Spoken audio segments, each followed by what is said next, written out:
look at a face and I will be like, okay, this is how nature created it. And over time, this is what happened.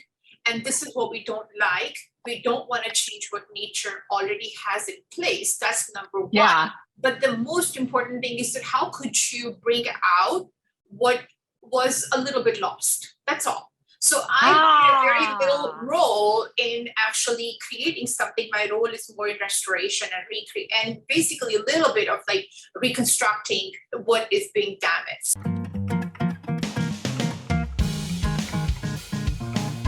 Good morning, and welcome to another episode of Aging with Grace 55 Plus with Diane Gilman. I'm Dale Josie, which means I've got a co-host, Diane Gilman. Diane, how are you? And let's introduce our guest and our topic for this hour. Well, I am all wrapped up and excited this morning because I have my brilliant friend who just happens to be Dr. Misbah Khan, top line cosmetic surgeon, and also a doctor who applies fillers and Botox and does lasers and has honestly maintained my looks for well over a decade. And so she, in between patients and surgery, has agreed to be on our podcast.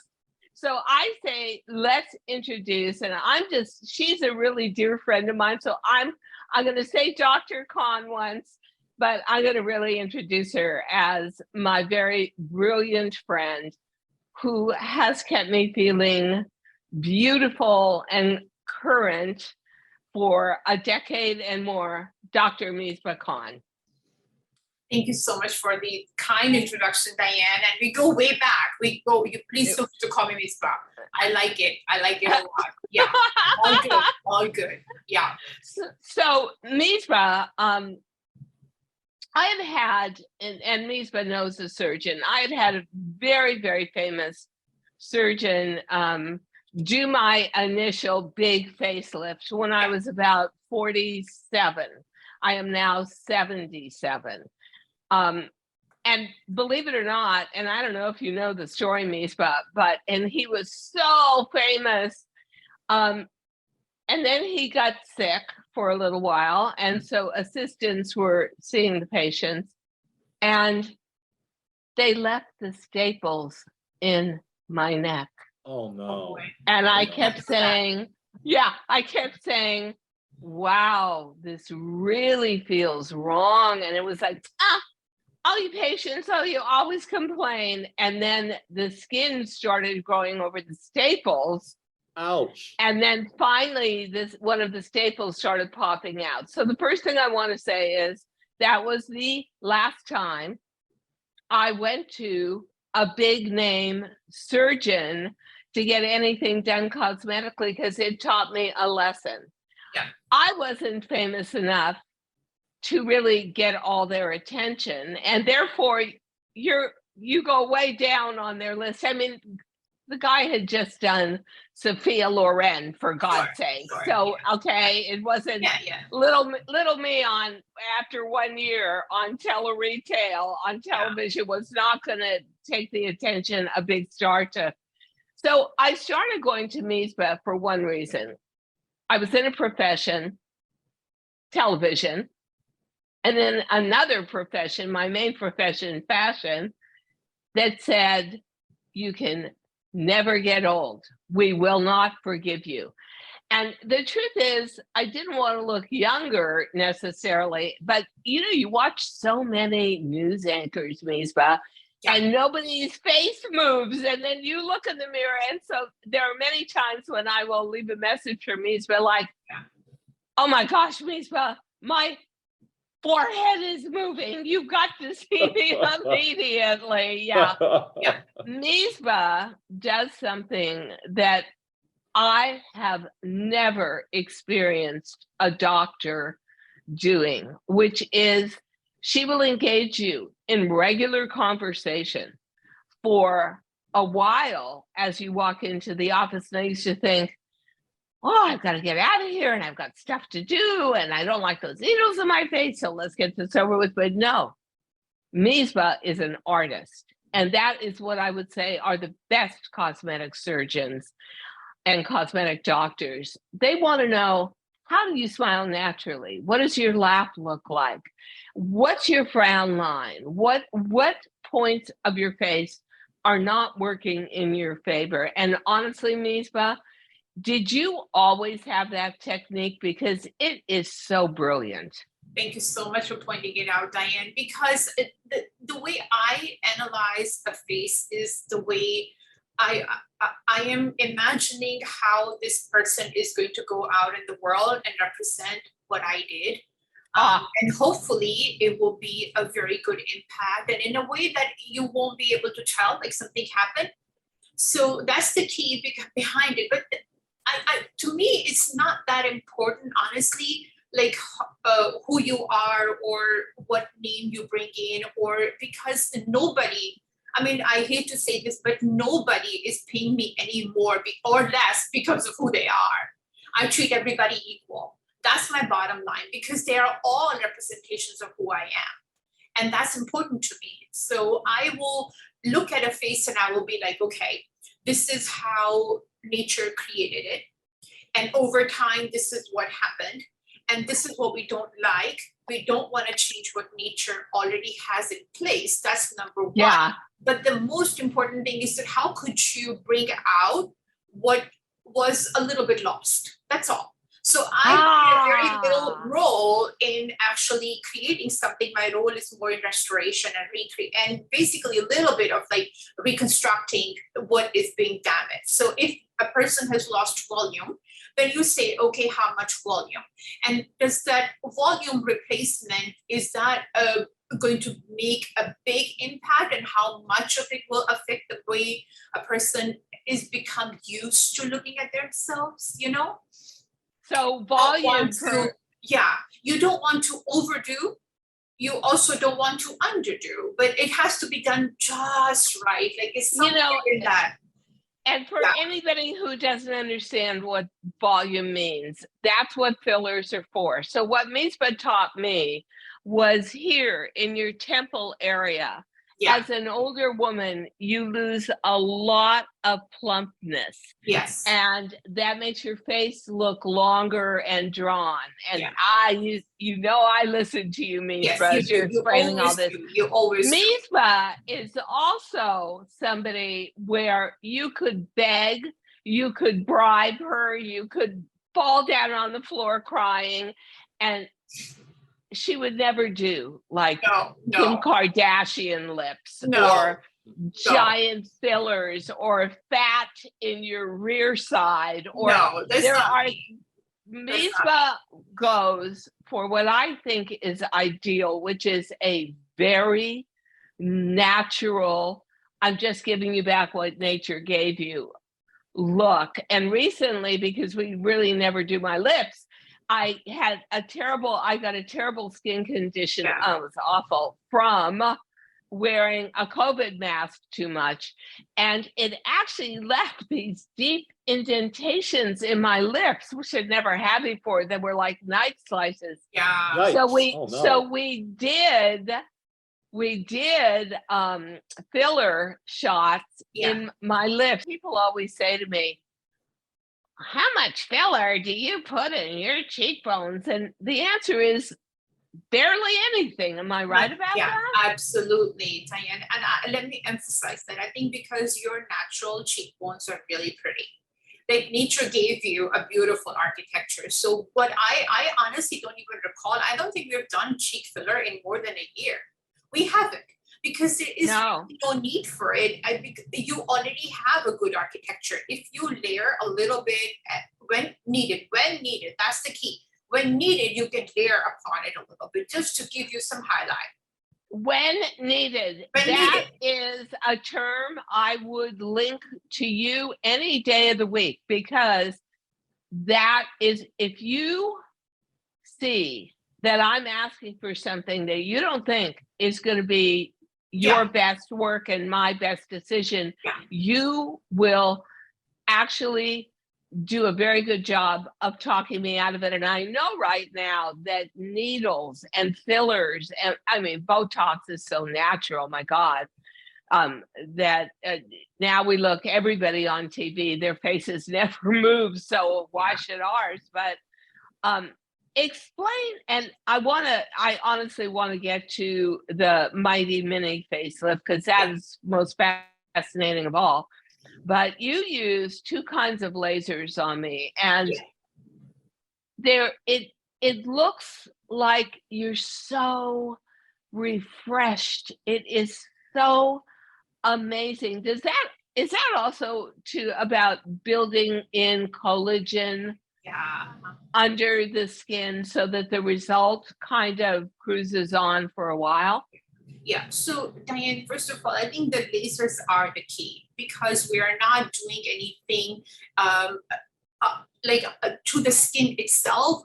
Needs a little bit of work. Everybody needs a little bit of work because skin is defense. So if you don't take care of it, it starts to show first of all. So you have to maintain that. That's very, very important. So lasers, they come in handy. And the lasers are very focused, highly focused beams of light. And they create a column, a very, very thin, so below the resolution of the normal human eye. They will create a column of like a little bit of a thermal sort of like, heat going underneath the skin, but it's from the top going all the way to the bottom. And that column of heat generation that is in a very controlled fashion, I control the depth, I control the number of columns that can be laid out on the surface of the skin as I'm moving. So I have a lot of control in terms of how much energy I put in, how long I want this skin to be heated. Certain areas need more, certain areas need less. Some areas of the skin are very thin, some are a little bit. But why are you doing it to begin with? So the key is the rejuvenation of the skin. So that's the most important reason. So you get the changes that happen with aging are top down. So you get some color coming in here and there, which is not sometimes very pretty, attractive because you have to hide it or conceal it, whatever. Then you have fine lines appearing, and that happens due to multiple reasons. One of them being because the collagen kind of starts to die out quickly, gets replenished very slowly. So there's like an imbalance between the two of them. And so that leads to a little bit of like lack of skin integrity, and the foundation sort of starts to go down a little, so you can build that up. And the most important thing is that you need that clock of the skin to stay alive, because with time that clock starts to either slow down to the point of like, okay, I'm just not needed anymore. So there's a built-in clock in all organs of our body, skin includes them. So lasers are a very tricky way that if you know how to use them, you can actually restart that clock. But it's not going to stay started for a long period of time. It will stay started for a while, but then that's why you do repeat. And so every time you do it, you bring the level of the skin from a baseline here to higher, to higher. And I feel like my skin is more resilient, and everything keys in on my cheekbones, and everything starts to go up rather than sagging. Now, I want to talk about something that you did to me the first time, and it flipped me out. But Dale says he's grown a beard because he doesn't like his chicken neck, which none of us do, right? So the first time that Misbah said, okay, Misbah's always trying to calm me down because I'm the biggest baby in history. So Misbah says, okay, I have Botox left in the needle. We just do the neck. Yeah. And then I said, I can't even grab it now. You're so good at getting rid of it, Misbah. Yeah. At 77 years old, I cannot grab my neck. Don't have any loose, but that is because of Botox. And Misbah comes towards me with this needle, and it goes straight into my neck. And I know, very scary. I know, but guess what? You don't feel anything, and the results are really tiny. Yeah. It just works on your whole jawline and pulls everything up. It's a miracle in a needle. I really say that. True. Well stated. Yeah. Very well put. Yeah. You know, I'm wondering, Dr. Khan, if I should fly to New York and have you deal with Yes. this. Because this is I think my it would be mask. lovely. We'll get to meet each other in person. I think it's not a bad idea. How could that be a bad idea? Right? Not at all. So yeah, please. So sometimes I say if you go to a really good doctor that cares about how you look, as opposed to a celebrity doctor where you say, oh, I went to so-and-so's office, but you actually never get to see that celebrity doctor. You see some intern they're training who's been doing this for about 6 months. I am amazed how we've worked it into a routine. And one thing you said, and you used your word, I think it's so important, Misbah, continuity. I think that eventually, no matter how unrealistic your expectations are, and whoever you are, eventually, if you don't realize that this is an unrealistic expectation that you're trying to meet, you will pay the price for it. And whether it comes out as money, whether it comes at the cost of health, or both, that price is coming. That bill is coming. And it will be paid. So my thing is that, I don't necessarily want to feed into this culture of like wanting more and more is somehow going to get you to the top. Yes. It's definitely an illusion. Or some people might be too far into it that there's really no point in talking about it. But then I take a step back because I don't want to be part of that culture, number one, and I don't want my work to be represented in that. I came to Misbah, and I think it was right. It was in between ending cancer, my breast cancer treatment, and we just got to the point where we could start seeing other human beings in the midst of COVID.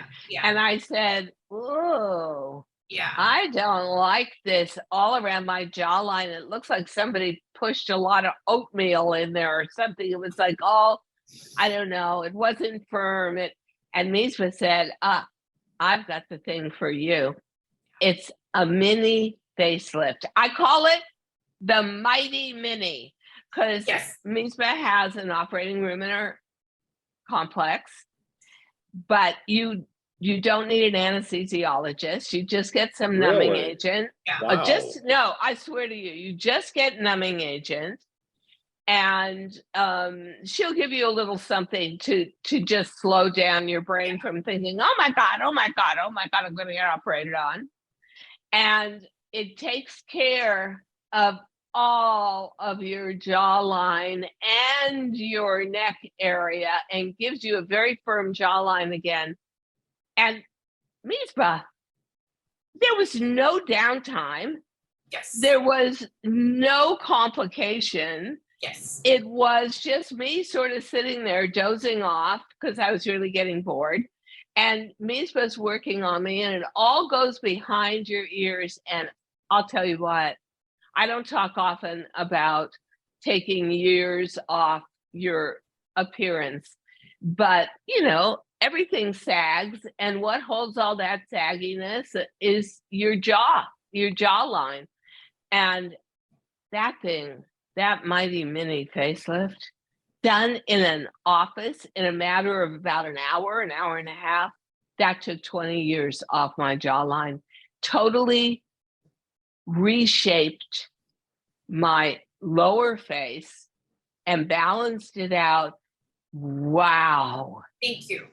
First of all, thank you, Diane. And I think you were a perfect patient for that. So I would not have offered it to you, first of all, if you were to benefit from it, number one, okay? I think that everybody, and most people will fall into the category who will benefit from the jawline tightening and the neck area. But I think that you do need to be the right patient. So it's important. I've known you for so many years. So I know when the time is right to bring it up, like, okay, do you need a little bit of a tuck or not? So it's important to keep that in mind because, the reason is that, Diane, the skin kind of like loses elasticity if it collects over here. So our main working posture is like that. this is how we work, we do. So gravity and everything, it comes to the central third of the face. So whenever you look at your face, you see it, the central third. I have to evaluate it outside third, or the central fifth, and then outside, and then outside. So when you look at that and you say, okay, if you are working and if you want to improve the central third of the face, how are we going to approach it from the outer thirds? And that's how the whole the planning of the surgery is done. If there is some degree where you feel like, okay, the improvement is going to be really remarkable, then yes, you're a good candidate. If you think that there is going to be minimal improvement, but there is more aging in the upper part of the face or in the upper, like the brow area, then you approach those areas individually. Then you go down that road. But in your case specifically, the way it is happening, because everybody's going to age slightly differently based on how their lifestyle is and the postures are for their whole life, and the way they talk, they hold their face or whatever. So in most patients, it's going to be the central third that needs improvement, and then you go outwards. So those are really good candidates for the surgery. And I say to anybody who's hesitating about getting Botox, these are usually from a prime doctor like Dr. Misbah Khan in Manhattan. These are everyday treatments. They have been going on for 20, 25 years. And it can truly, if you are disturbed about aging, or if you are depressed about aging, if you wish that you were a little more of your former self, your youth self, as opposed to wherever you're at in your 50s, your 60s, your 70s, like me or beyond. One little appointment with a great doctor can give you a whole new outlook. No one's saying you want to look 16, but you definitely feel better when you look in that mirror and you see you as somebody vital with good skin color and firm jawline. I love before we lose you, Frank. Dr. Misbah, I got a question for you because we got 2 minutes left. I've been waiting for this question to come in, which is this. Diane and others have the pleasure of working with you in New York, but let's say folks like me in Kentucky or other places, what are some of the minimum things that we can do in terms of maintaining our skin? We've already talked, for example, about eating salmon and omega-3. I get all that. But what are some practical things that we can do if we don't have access to you? Yeah. So the 3 things important, okay? Number 1, sun protection. Number 2 is to give your skin the proper level of hydration, whether it's coming from the outside, you're already taking care of it from the inside. And number 3 is the repair mechanisms and making sure you're applying something that will help with the repair mechanisms of the skin. So sun protection is very important, especially being a person of a lighter skin color. Now, I'm not saying that people with color like myself or somebody darker toned, they are protected by nature. No, they still have to make sure that the sun is going to be taken care of. I'm not saying stopping your life, but counter it by taking the proper measures. So there are several different kinds of very, very good over-the-counter sunblocks, sunscreens available. Chemical blockers are not as preferred, but physical blockers are really preferred. So like zinc oxide, titanium dioxide, those are like really important. Anybody can get them from anywhere in the world.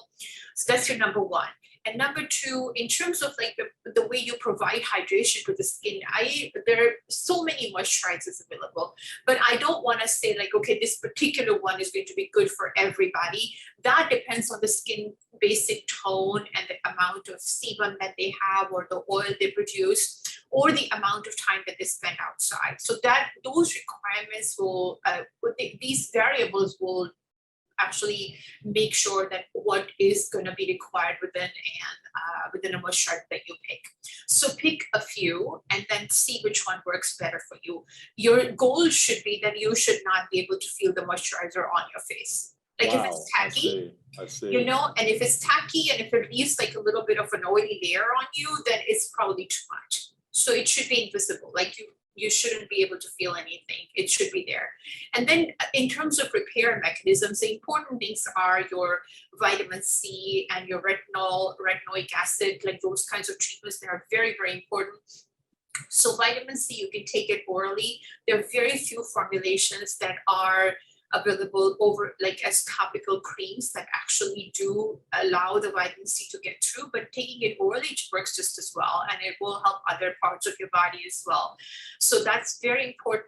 And in topical applications, there are over-the-counter retinols that are available by many companies. I'm not like, favoring any one over the other, but simple things like Neutrogena makes a very good retinol. L'Oreal has products that they contain the retinol. Then you go to even a higher brand quality, like your very high end, like La Prairie, Guerlain. Those are like your really high end, but they still contain like a lot of the anti-aging mechanisms that are in place there. So something simple over the counter to higher end products, you can do a little bit of shopping to see which one works better for you. But those are some really good things that a person can do on a daily basis. So starting from the morning routine before you go outside, put a little bit of a sunscreen on, sunblock on. If you're going to be staying outside, you reapply. Then when you come home, you wash your face, you can apply a little bit of a moisturizer. And before you go to bed, you apply your repair creams, which are your vitamin C, if not topical oral, and then your retinol or retinoic acid before you go to bed at night. So those I have used the same doctor, Dr. Misbah Khan, for well over a decade, and the same products, La Mer, and now I sprinkle in a little of Dr. Barbara Sturm because it's supposed to be molecular doctor who repairs it, and she has a lot of acid, like retinol-based products that really do brighten your skin. So I go for consistency of medical advice, my doctor, Misbah Khan. I go for consistency of product, La Mer, and now Barbara Sturm, Dr. Barbara Sturm. And I go for a healthy diet and drinking as much water as I can. Like, I think the one thing I would end this conversation with is you very often feel like when you go to a doctor, you just sit there and they tell you what to do. You're the patient, they're the doctor. But the real truth is, this is more like painting a beautiful portrait, and you are a part of creating that artwork. And so for yourself, it's about taking good care of you along with having the brilliant aesthetics of whatever cosmetic doctor you go to. I thank you. And I got to tell you something. I don't know too many girls that look sexy in scrubs, because Misbah just came out of surgery to do this program, and she's going right back into another surgery. I agree. But girl, you look good. Thank you so much. Thank you. I am very flattered by the compliment coming from you, Diane. Knowing you so many years. Thank you so much. Oh God, yeah. Thank you. Mm-hmm. It's been a great partnership. Delightful meeting you. Thank you. Thank you so much for having me. It was such a pure joy. Pleasure. Conversation with you and Dale. Thank you so much. And I think it was very lively. We should do this again at some point when I'm not. Oh, definitely. Yeah. Okay. You. Bye, sweetheart. Okay. Take good care. Okay. Bye. Bye. Goodbye. Bye. Wow, that was very informative, Diane. Dr. Misbah Khan. Yeah, she explains everything to you before she does it. And I see why you're so excited about her. You've been talking about her forever. I see why. Well, you know why? Because honestly, I have the worst skin for any kind of maintenance. I have super light, almost albino skin. And so I've always had the sun assaulting my skin, and I have to work a lot harder than most people do to keep away the wrinkles, but I'm religious about it. And I think that because I've been in a set of work areas that were both so youth obsessed, television and fashion, you really have to stay on top of it unless you're a personality that just honestly doesn't care. And now you know the secret to my neck, Dale. It's taking a needle and going straight in, and I kept thinking, oh my God, what if she hits my larynx? What if she hits my Adam's apple? What am I going to do? What if I can never talk again or never swallow again? But none of that ever happened because you're not, you're with a professional. But you know something? What? It is very reassuring to me to know that hard work actually is effective. And I would have to say that when I walked into Misbah's office the first time, she said, look, this is not just a patient sitting here reacting to a doctor.